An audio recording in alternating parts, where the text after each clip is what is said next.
வாழ்க வையகம், வாழ்க வையகம், வாழ்க வளமுடன். வாழ்க வையகம், வாழ்க வையகம், வாழ்க வளமுடன். குரு வாழ்க, குருநாமம் வாழ்க. குருவே துணை. ஆசான் அருள் தந்தை அவர்களின் கேள்வி பதில் வினா பகுதியில் இன்று நாம் சிந்திக்கவிருக்கும் கேள்வியும் அருள் தந்தை அவர்களின் பதிலும்.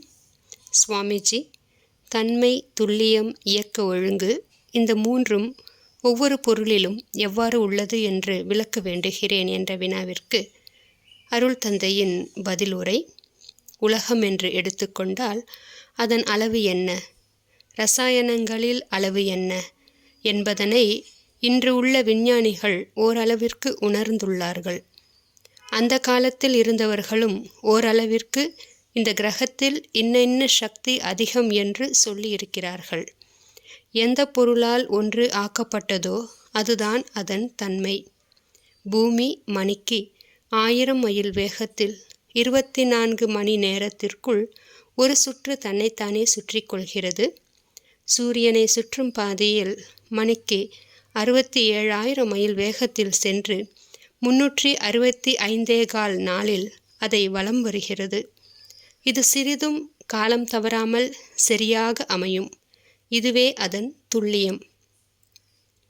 இரசாயன பொருட்களில் உள்ள நுண்ணணுவின் சுழல் விரைவுக்கு ஏற்ப காந்த தன்மாற்ற வேறுபாடுகள் உண்டாகின்றன. அதே விண்துகள்களின் சுழல் விரைவுக்கு ஏற்ப அதன் திணிவும் வடிவமும் அமைகின்றன. இதுவே அதன் வடிவம்.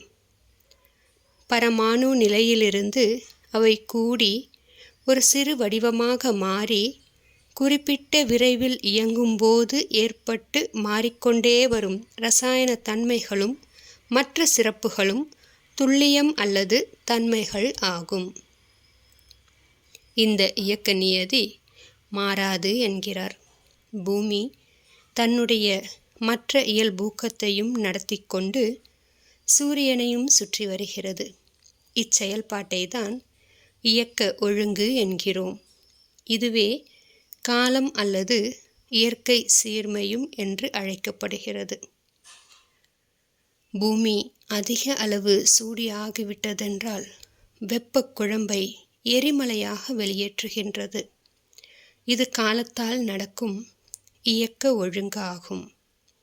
இதுபோல் ஒவ்வொரு பொருளுக்கும் தன்மை, துல்லியம், இயக்க ஒழுங்கு என்ற 3 குணங்களும் உண்டு. ஒரு ரோஜா செடியை எடுத்துக்கொண்டால் அதன் இலை, தண்டு இவ்வாறு தான் இருக்கும் என்பது அந்த ரோஜா செடியின் தன்மை. ஒரு விதையை போட்டால் இத்தனை நாட்களில் செடி வளரும், இத்தனை நாட்களில் அதிலிருந்து பூ பூக்கும், அந்த பூவை உண்டால் இன்னது ஏற்படும். இது விளைவு. இவை துல்லியம். அது பூத்தவுடன் அதன் இதழ்கள் வாழும் காலம். அது குறிப்பிட்ட காலத்தில் தளர்ச்சியுற்று இலை உதிர்வது.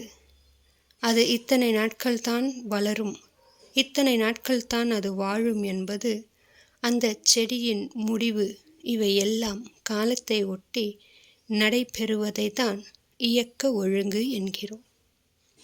இவ்வாறு ஒவ்வொரு ஜடப்பொருளிலும் ஒவ்வொரு உயிரிலும் அதன் தன்மை, துல்லியம், இயக்க ஒழுங்கு என்ற முத்தன்மைகளையும் காணலாம் என்று ஆசான் அருள் தந்தை அவர்கள் அற்புதமான துல்லியம், இயக்க ஒழுங்கு, தன்மை ஒவ்வொரு பொருளிலும் எவ்வாறு அமைந்துள்ளது என்பதை எளிதாக பாமர மக்களும் உணர்ந்து கொள்ளும் அளவிற்கு விளக்கம் அளித்துள்ளார்.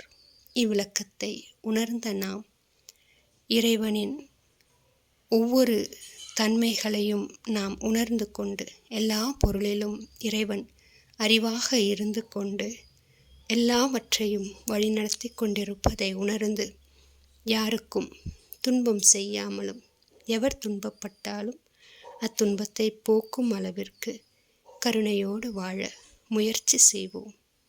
இறையருளும் குரு அருளும் அனைவருக்கும் வாழ்வில் எல்லா வளங்களையும் நலங்களையும் தந்தருள குருமார்களின் அருளாசி என்றென்றும் நம்மோடு சித்தித்திருக்க எப்பொழுதும் குருவின் வழி நின்று தொண்டாற்றி மகிழ்வோம். வாழ்க வளமுடன். வாழ்க வையகம், வாழ்க வளமுடன். நண்பர்களே, நம்ம சேனல் ஸ்கை வேதாத்ரி அமுதம் சப்ஸ்கிரைப் பண்ணாதவங்க சப்ஸ்கிரைப் பண்ணுங்கள். உலகமெங்கிலும் வேதாத்திரியம் பரவ செய்வோம்.